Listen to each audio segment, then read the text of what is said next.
The morning light in Savannah was soft and golden, spilling through the curtains of my home office. I had been awake since 5, too restless to sleep. Today was supposed to be the happiest day of my son's life. Nathan was getting married. Every flower, every light, every detail of this day had been carefully planned for months.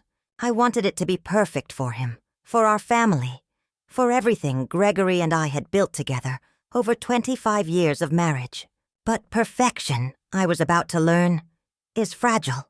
As I walked down the hallway toward the kitchen, I heard voices coming from the living room. Gregory's low, familiar tone mixed with a lighter one that made my stomach twist. Rachel, my son's fiancée. I stopped. The sound of laughter followed. Intimate, careless.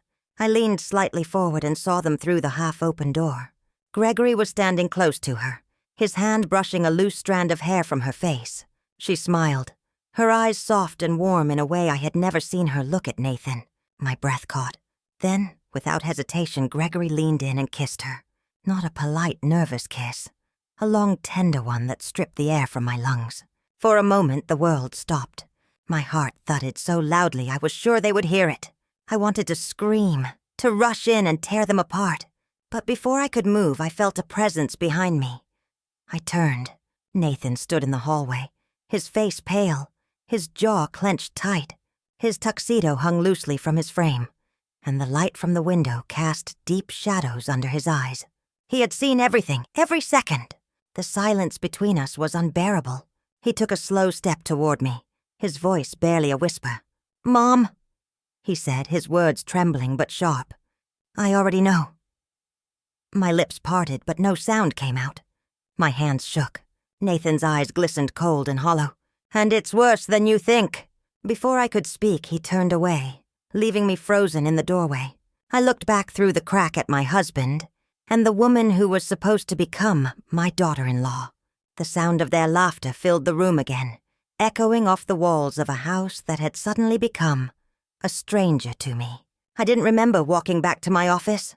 One moment I was standing in the hallway staring at the people who had destroyed everything I believed in, and the next I was sitting at my desk, staring blankly at a spreadsheet I could no longer read. The columns of numbers blurred together, meaningless now. My hands rested on the keyboard, trembling slightly. I had spent 25 years of my life building this family, keeping track of bills, birthdays, appointments, making sure everything ran smoothly, while Gregory played the charming husband, the admired father. I told myself our differences balanced us out. I was the anchor. He was the wind. I didn't know the wind had been blowing in another direction for so long. Outside, the sun was climbing higher. I could hear the distant sound of delivery trucks pulling up with flowers and decorations for the ceremony in our backyard. I should have been checking on the caterers, organizing the seating charts, smiling for the photographer. Instead, I sat there numb. The door creaked open. Nathan stood there in his pajamas holding a mug of coffee. His eyes were tired but calm, almost too calm for what he had just witnessed. "Mom," he said softly, "you've been up all night, haven't you?" I forced a smile. "I just want everything to be perfect for my boy." My voice cracked on the last word. He sat on the edge of the desk, studying me for a moment. "Dad left early this morning," he said quietly. "Said he needed to pick up a gift for Rachel's parents." He looked down at his coffee, then back at me. But we both know that's not true, don't we? The question hit me like a knife. I didn't answer. I couldn't. He took a deep breath. "Mom, can I ask you something?" I nodded, unable to trust my voice. "Do you think Rachel really loves me?" The words hung in the air. I opened my mouth to speak, but nothing came out. How could I tell him what I had just seen? How could I destroy his heart with the truth? "Why would you ask that, Nathan?" I finally managed to whisper. He looked away, his shoulders sinking. "Because lately, when she looks at me, it's like she's somewhere else, like I'm just convenient." He hesitated, his voice barely audible. "And she's been spending a lot of time with Dad. She says he's helping her with investments." I swallowed hard. The room felt smaller, the air heavier. Before I could find words, Nathan's eyes lifted to mine again. They were filled with something that chilled me to the bone. "I think she's in love with someone else," he said quietly. The coffee mug trembled in his hand, And in that moment, I knew he wasn't guessing. He already knew the truth. By mid-morning, the house was alive with noise. The florist had arrived. The decorators were stringing white lights across the patio, and I moved among them like a ghost. I smiled when spoken to, gave polite directions, even thanked the delivery men. Inside, though, I was unraveling thread by thread. At exactly 10 hours, a white sedan pulled into the driveway. Rachel stepped out, her long hair catching the sunlight. She was stunning, graceful, every inch the perfect bride. She walked up the path, clutching her phone, her smile bright and confident. From the kitchen window, I watched her knock on the front door. Gregory opened it, and the moment their eyes met, I felt a wave of nausea roll through me.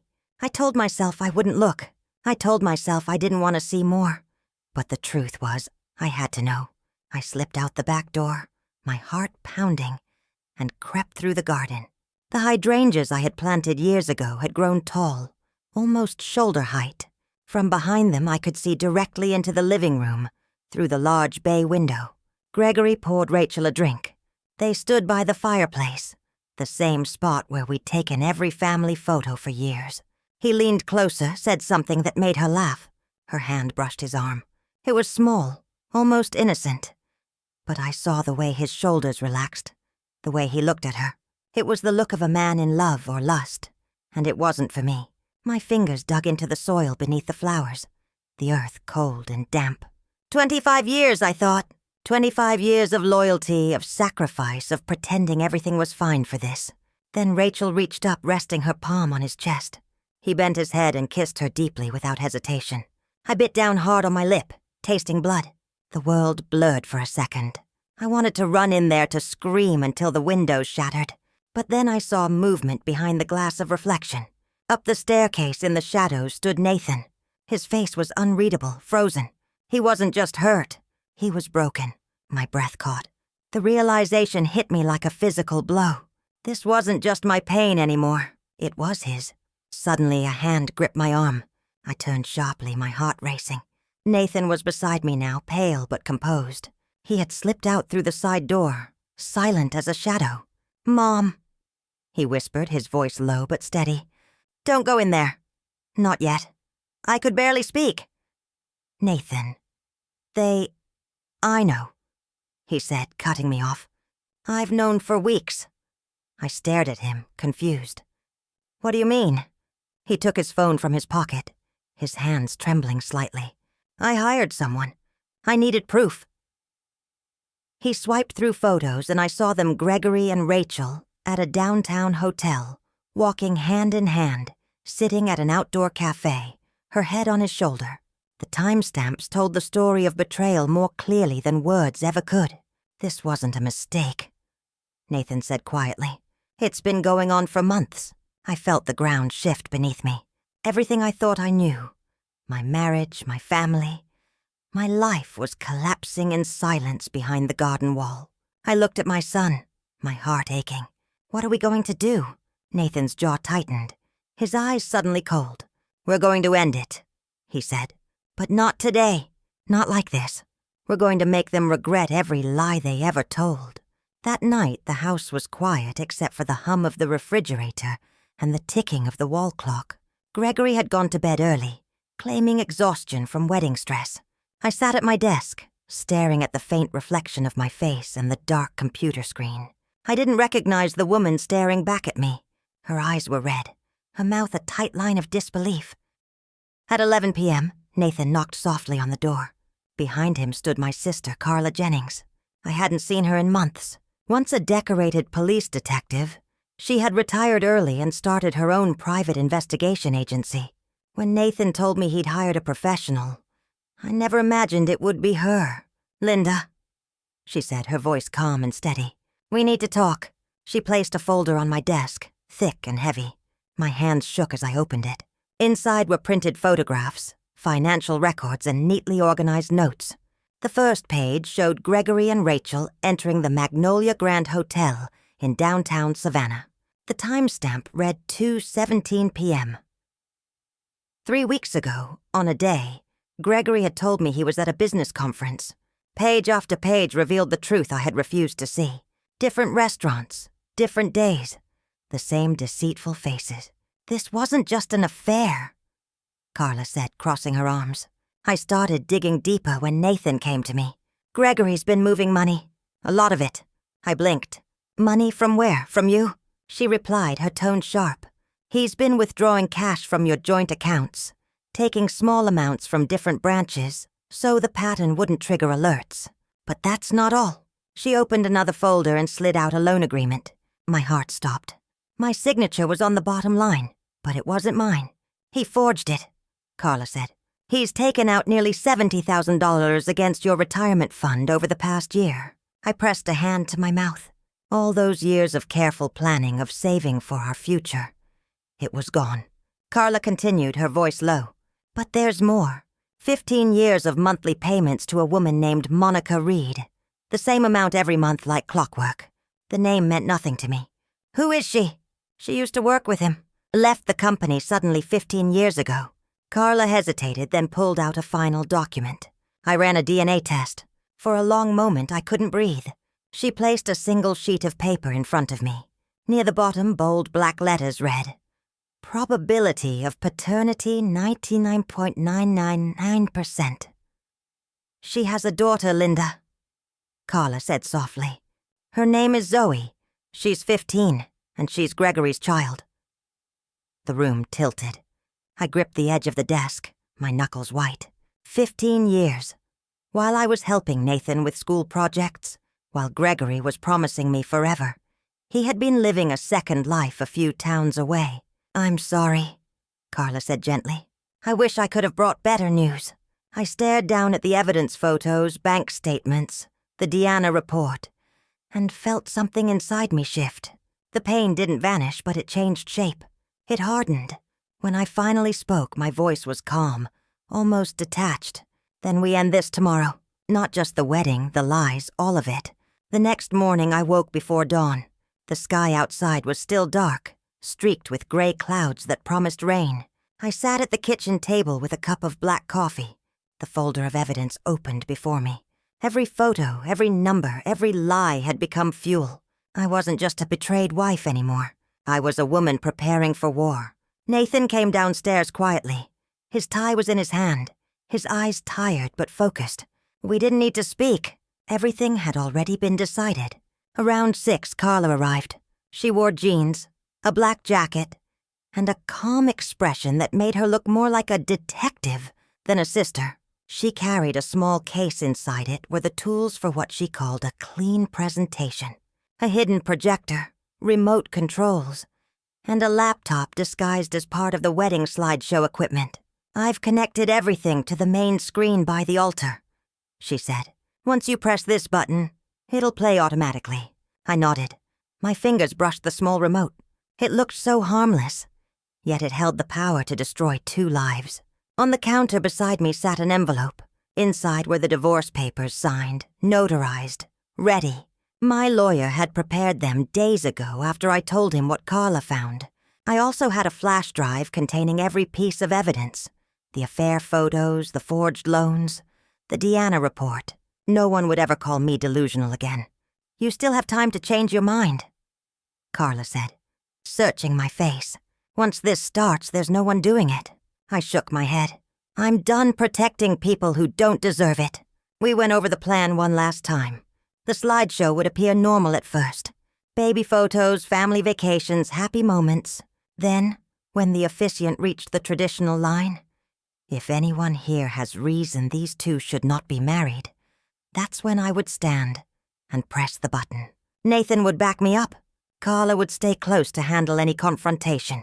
The police contacts she'd arranged would wait nearby with an arrest warrant for Rachel's embezzlement charges. I looked out the kitchen window. The garden was already being prepared for the ceremony. Rows of white chairs, ribbons tied to the archway. The place where my life had once felt perfect now looked like a stage for truth, I whispered to myself. For 25 years I kept his secrets. Today I bury them with his pride. Carla gave a slow nod. Then let's make sure they never forget this day. By 4 o'clock that afternoon, the garden behind our house had transformed into a scene straight out of a magazine. White roses lined the aisle. Soft music played from a string quartet, and the air smelled of rain mixed with perfume. Guests filled the rows of chairs, their conversations light and cheerful. If only they knew. I moved among them, calm on the outside, hollow on the inside. My dress was elegant and simple. Pale blue, the color Gregory once said, made my eyes look kind. He stood by the bar, shaking hands, charming everyone with that same easy smile. When his gaze met mine, I forced a polite nod. To anyone watching, we were the picture of marital harmony. But my heart beat like a drum beneath my ribs. Nathan looked striking in his dark suit. He greeted his groomsmen, hugged relatives, laughed at the right moments. Only I could see the tension behind his smile, the storm brewing beneath his calm. When our eyes met, he gave me a subtle nod. It was time. The ceremony began. The music softened as the guests rose. Rachel appeared at the end of the aisle, radiant in lace and silk, her father proudly guiding her forward. For a fleeting moment, I almost pied her. She looked like every young bride stepping into a new life, unaware that hers was about to crumble. Gregory sat beside me in the front row, reaching over to squeeze my hand. His touch made my skin crawl. "You look beautiful, Linda," he whispered. "Isn't this a perfect day?" I smiled faintly. "Perfect," I echoed, my voice flat. The officiant spoke of love, trust, and fidelity, each word slicing through me like glass. I watched Gregory's profile, his lips curving in a faint smile of pride. Rachel's eyes darted toward him once, just long enough for me to see it. That secret connection. They truly believed they had one. Then came the moment. If anyone here has any reason why these two should not be joined in holy matrimony, the officiant said, smiling at the crowd. "Speak now or forever hold your peace." Silence. And then I stood. A collective gasp rippled through the garden. Heads turned. Camera stopped recording. Gregory's hand shot out, gripping my arm tightly. "Linda!" he hissed under his breath. "Sit down. Don't you dare." I shook off his hand as though it burned. "I'm sorry," I said loudly, my voice steady. "But there is a reason." A murmur spread through the guests. Rachel froze at the altar, confusion flickering across her face. Her father, Judge Collins, began to rise from his seat, his expression darkening. "Mrs. Porter!" he thundered. "What is the meaning of this?" "The meaning," I said, pulling the small remote from my purse, "is that your daughter has been living a lie, and so has my husband." I pressed the button. The large screen behind the altar flickered to life. At first, it showed what everyone expected. A photo of Nathan as a child, smiling in a baseball uniform. Then the image changed. Gasps filled the air as the next photo appeared. Gregory and Rachel at a hotel, his arm around her, their faces far too close to be innocent. Another photo followed, and another. A series of timestamps scrolled across the corner of each image, all from the past 6 months. Gregory shot to his feet. "This is fake!" he shouted. "These are doctored." "Really?" I said calmly. "Then maybe you can explain this." The next slide showed a bank statement. Withdrawals 500 here, 700 there, over and over. Then came the forged loan document side by side with my real signature.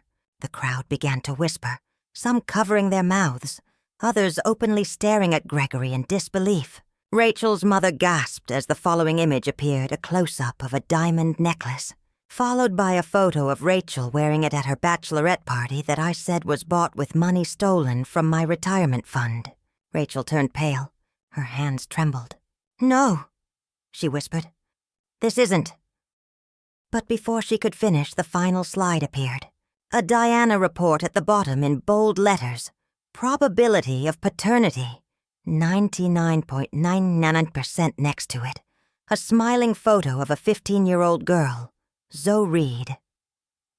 The silence was absolute, and Gregory's face drained of color. Rachel swayed on her feet.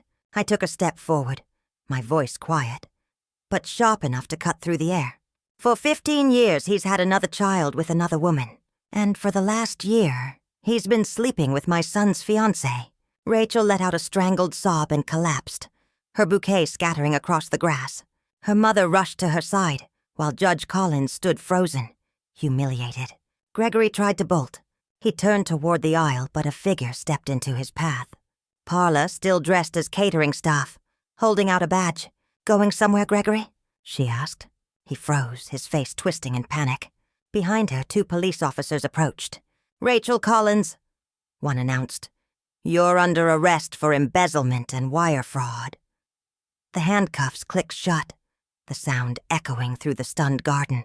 Nathan walked up beside me, his face pale but steady. He took my hand in his. "It's over, Mom," he said quietly. Finally over.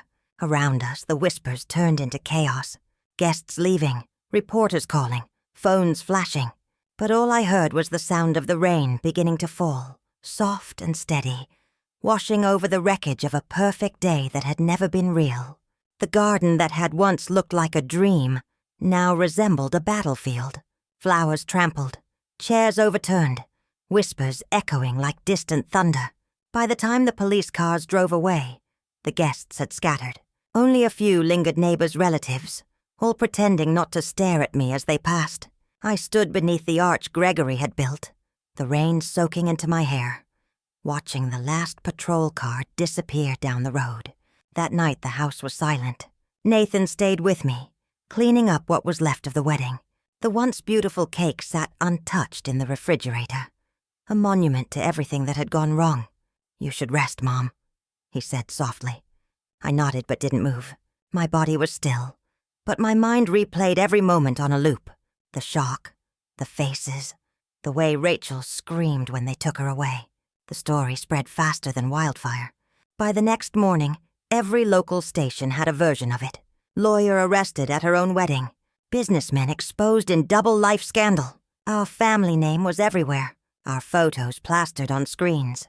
I didn't leave the house for 3 days. When I finally did, it was to see my lawyer. I handed him the folder. Carla had helped me prepare financial records, forged documents, the Deanna report. He flipped through them silently, then looked up. "Mrs. Porter, you have an airtight case. He'll lose everything he's taken from you." Within weeks, the divorce was filed. Gregory didn't fight it. The evidence was too overwhelming. I was granted full ownership of the house and restitution from what he had stolen. Rachel's charges moved quickly. She pleaded guilty to embezzlement and received 2 years in a minimum security facility. Her parents, once pillars of Savannah's legal circles, quietly resigned from their positions and left town. Gregory's fall was quieter, but no less complete. He lost his job, his friends, his reputation. The man who once thought himself untouchable now lived in a small apartment across the river, a ghost of who he had been. But the strangest consequence came 2 weeks later. A letter handwritten sitting in my mailbox. The return address was from Monica Reed inside a single page. "Dear Mrs. Reporter, I'm truly sorry for the pain my past with Gregory has caused you. My daughter Zoe saw the news. She knows everything now and she'd like to meet you and her brother. If you're open to it, please let me know. We'll understand if you're not ready." I sat at my kitchen table reading the letter over and over, the words blurring through my tears. Zoe, the child of his betrayal. The girl who had done nothing wrong. I folded the letter carefully and set it aside. For the first time since that terrible day, I wasn't sure what came next. A week later, Nathan found me in the kitchen staring at the letter again. He poured himself coffee and sat across from me, his voice gentle. "You've read that thing 100 times, Mom?" "What are you thinking?" I looked up at him, uncertain. "I don't know if I can face her, Nathan. Every time I see that name, I remember what he did. How could I sit across from his daughter and not feel angry?" Nathan leaned forward. "She's not the one who hurt us. She didn't choose any of this." He paused, his tone soft but firm. "She's my sister, Mom. She deserves a chance to know the truth and to know us." He was right. I had spent weeks buried in bitterness, convincing myself I was healing when really I was just hiding. Meeting Zoe wouldn't erase the past, but maybe it could stop it from defining our future. We met at a small cafe halfway between Savannah and the town where Monica lived. My hands shook the entire drive. When I walked in, Monica stood and gave me a small, nervous smile. Time had been kinder to her than I expected.